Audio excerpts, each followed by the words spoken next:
Hello friends, welcome to our official channel the goal एचवर्ड। मैं राम कुमार आप लोगों का स्वागत करता हूं हमारे यूट्यूब के ऑफिशियल चैनल द गोल एचवर्ड में। जी हां फ्रेंड्स, एसबीआई क्लर्क प्री के जो एग्जाम्स हैं वो 12 नवंबर से स्टार्ट हो जाएंगे, यानी कि आपके पास मात्र 3 दिन बचे हैं। तो एग्जाम देने से पहले कुछ पॉइंट्स को हमेशा दिमाग में रखना है कि क्या टिप्स आपको फॉलो करनी है कि आपके जो एग्ज़ाम्स हैं वो क्लियर हो पाएँ और आप उसको प्रीलिम्स जो है वो क्रैक कर पाओ। सबसे पहले जो न्यू कमर्स हैं उनके लिए मैं कुछ बातें बता दूं एग्ज़ाम्स ओरिएंटेड कि एसबीआई का जो एग्ज़ाम होता है प्री का, उसमें 3 सेक्शन रहते हैं, इंग्लिश, मैथ्स और रीजनिंग।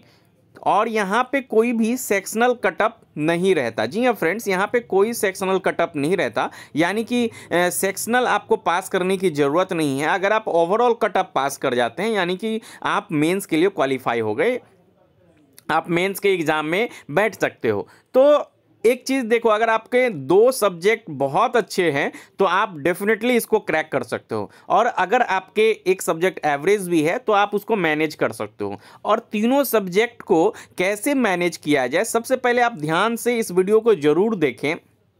सबसे पहला सेक्शन आपके इंग्लिश आएगा, तो आप इंग्लिश में सबसे पहले कॉम्प्रीहेंशन नहीं बनाएं। जी हाँ फ्रेंड्स, इंग्लिश में आपको रीडिंग कॉम्प्रीहेंशन सबसे पहले नहीं बनाना है, इस बात का आपको ध्यान रखना है। आप वर्ड स्वैपिंग के क्वेश्चन पहले बनाइए। वर्ड स्वैपिंग के क्वेश्चन काफ़ी आसान होते हैं, वो 5 नंबर आपके बहुत आसानी से आपको मिल जाएंगे। वर्ड स्वैपिंग और मिस स्पेल्ट वाला क्वेश्चन देखने को मिलता है प्री में लगातार आपको देखने को मिल रहा है हर एक एग्जाम्स में। वो ग्रामेटिकली इनएप्रोप्रिएट वाला आएगा और मिस स्पेल्ट वाला, उसमें जनरली स्पेलिंग मिस्टेक्स वाले क्वेश्चंस आपको देखने को मिलेंगे। आप उसको कीजिए। अगर पैराजंबल आ गया तो फिर कीजिए। उसके बाद आप फिलर पे जाइए या क्लोज टेस्ट पे, फिलर है तो आप फिलर पे जाइए या क्लोज टेस्ट को बनाने की कोशिश कीजिए। फिर आप रीडिंग कॉम्प्रीहेंशन में लास्ट में अगर आप ऐसा मैनेज कीजिए कि 10 से 12 मिनट लगाकर आप सारे आरसी को छोड़कर सारे क्वेश्चंस को देख लें और बना लें। उसके बाद जो 8 से 10 मिनट रहते हैं, 8 से 10 के बीच में जो भी टाइम बचा उसमें आप रीडिंग कॉम्प्रीहेंशन कीजिए, जिसमें 7 to 8 मार्क्स के क्वेश्चंस रहते हैं। और सबसे पहले आप क्वेश्चंस को रीड कीजिए, क्वेश्चन के ऑप्शन को रीड कीजिए, फिर आप पैराग्राफ को रीड कीजिए। इससे क्या होगा कि आपको अनुमान लग जाएगा कि जो आप पढ़ रहे हो पैराग्राफ में उससे रिलेटेड जो ये क्वेश्चन है वो आपको इसमें किस पैराग्राफ में मिलेगा।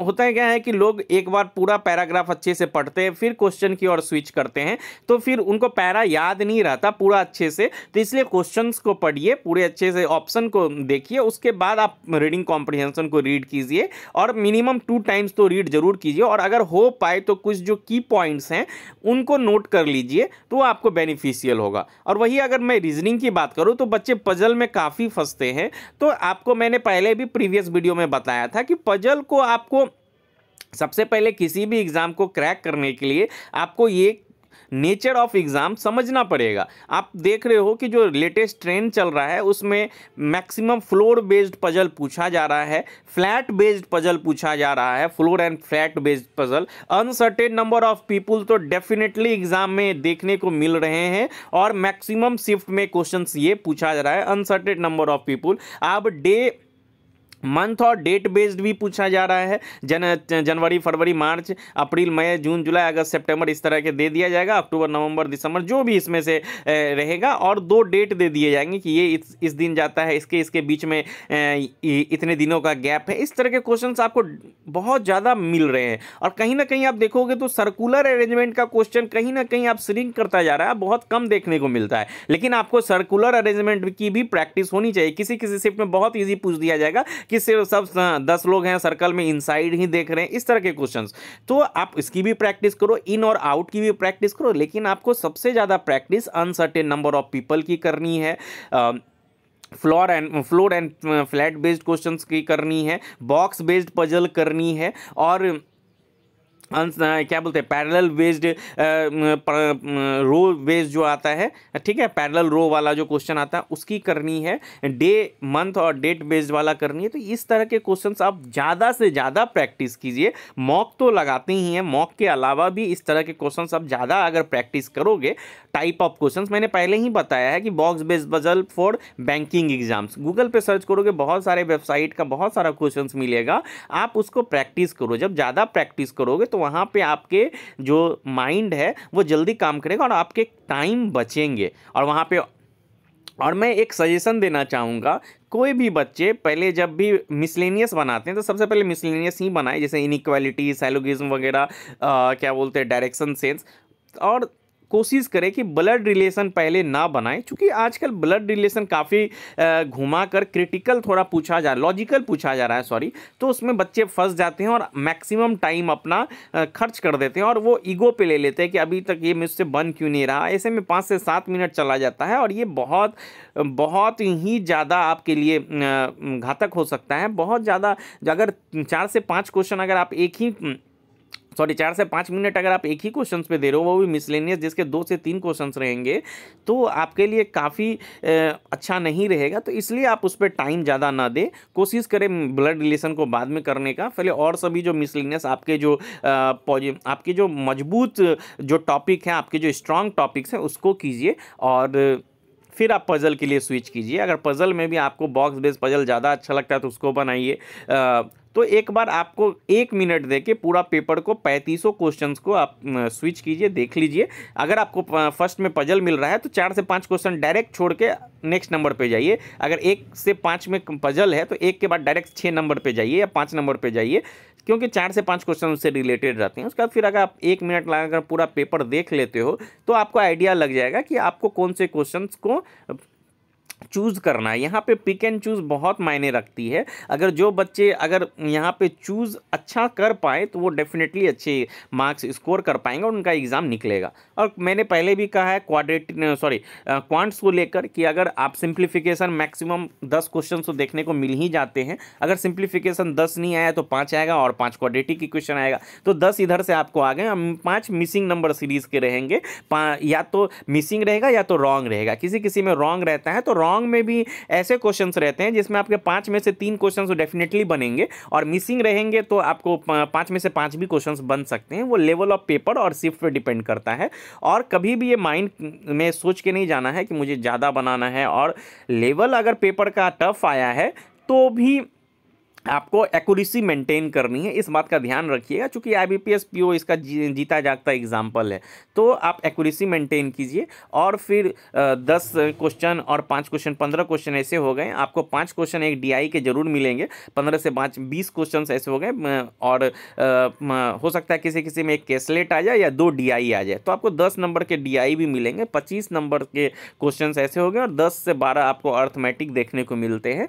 तो आप सबसे पहले 25 क्वेश्चन ये बनाइए। लास्ट में अर्थमेटिक में आपको चूज करना है कि 4 से 5 क्वेश्चन कौन से ऐसे बचा। मैंने देखा है बच्चों को, या मेरे साथ भी बहुत हुआ है कि मेरे 4 से 5 मिनट बचे हुए हैं, 3 से 4 मिनट बचे हुए हैं, और अर्थमेटिक के अच्छे टॉपिक में चूज़ नहीं कर पा रहा, उस 4 से 5 मिनट में बच्चे यूटिलाइज नहीं कर पा रहे हैं। तो उन चीज़ों का ध्यान रखिए, और 3 से 4 मिनट वो बहुत ज़्यादा मायने रखता है, वो आपके गेम चेंजर हो सकता है। और फिर अर्थमेटिक के जो इजी टॉपिक्स हैं, जैसे पार्टनरशिप हो गया, टाइम एंड वर्क हो गए, जो भी आपके बहुत एवरेज हो गया, एज बेस्ड क्वेश्चन हो गए, जो भी आपको आसान लगता है उसको आप पिक कीजिए। और कम से कम कोशिश कीजिए कि कम से कम 4 से 5 अर्थमेटिक के क्वेश्चन आप टच करें, बनाएं। इससे आपको काफ़ी बेनिफिट्स होगा। और कोई भी माइंड में सेट करके नहीं जाना है कि रीजनिंग के मुझे 35 के 35 क्वेश्चन बनाने हैं, 30 क्वेश्चन बनाने हैं, मैथ्स के क्वेश्चन इतने बनाने, वो सेट नहीं करना है। आपको आराम से जो बनाना है वो बनाना, अपना मैक्सिमम देना है और अच्छे देने हैं।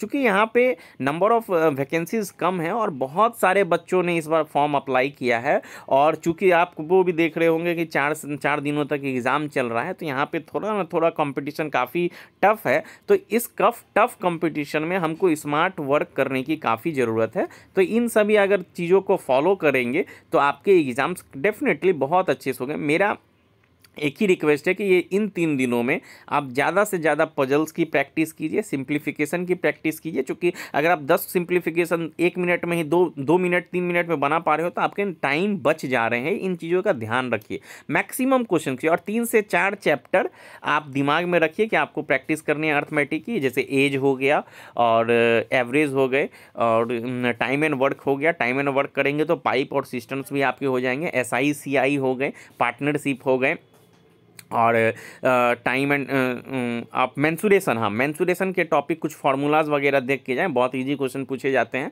ये आपके जो है आपके स्कोर को बूस्ट करेगा। तो इन चीज़ों का आप ध्यान अगर रखेंगे तो आपको डेफिनेटली एसबीआई क्लर्क के प्री में आपका जो स्कोर होगा वो एक अच्छा स्कोर होगा। आप प्री आप क्वालिफाई कर पाएंगे, आप मेंस के लिए ज़रूर एग्ज़ाम में बैठेंगे। और जो फ्रेशर्स हैं वो इन चीज़ों का ध्यान रखें कि आपके सेक्शनल कटअप यहाँ नहीं है, और जो टॉपिक है किसी भी एग्ज़ाम को पास करने के लिए आपके नेचर ऑफ एग्ज़ाम समझना बहुत ज़रूरी है। इन चीज़ों का ध्यान रखें, आपके जो एग्ज़ाम्स हैं वो बहुत अच्छे जाएंगे और आप अच्छा मार्क्स इसमें स्कोर कर पाएंगे। आई होप मैंने जितने भी डाउट्स थे वो मैं क्लियर कर पाया हूँ। अगर आपके कोई भी डाउट्स हों रिगार्डिंग एग्ज़ाम, आप कमेंट कीजिएगा, मैं आपकी रिप्लाई ज़रूर दूंगा। Thank you for watching, keep watching our videos.